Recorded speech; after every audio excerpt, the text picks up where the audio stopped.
thoughts I had about Dad. I didn't grow up in this church, so when I first started dating Rhonda, I really didn't know that much about Walt and the spiritual stature and legacy he had here at CIBC.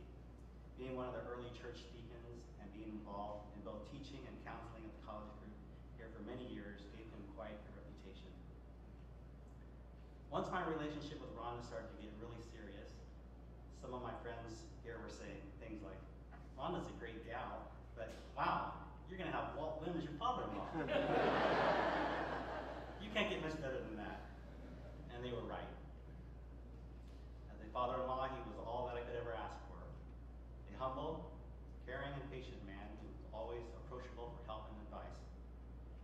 He was always interested in how we were doing spiritually, asking what scriptures we were studying or what sermon series we were going through at our church or small groups.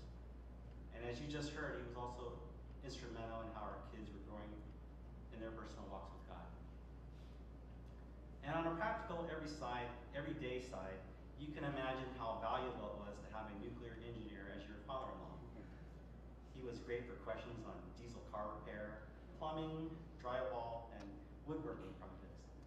He could also tell you about the joys of AstroTurf maintenance. While other neighbors were out mowing their lawns on Saturday mornings, there was old Walt out there vacuuming his lawn with his Dad was a man who really lived out his faith.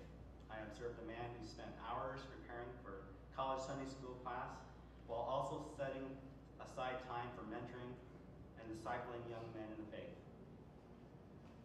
As a good teacher, he read extensively, and he would always buy multiple copies of books that he thought were especially helpful, and he would give them away freely to anyone who was interested.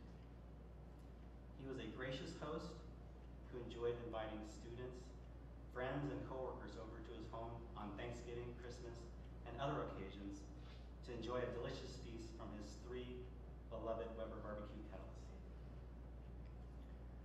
A pastor once told me that when you boil it all down, the essence of your life consists of the relationships that you have. And that is where Dad's life shined brightest, because he invested his time, talents, and energy into relationships that God brought into his life, essentially storing up for himself relational treasures in heaven that will last for eternity.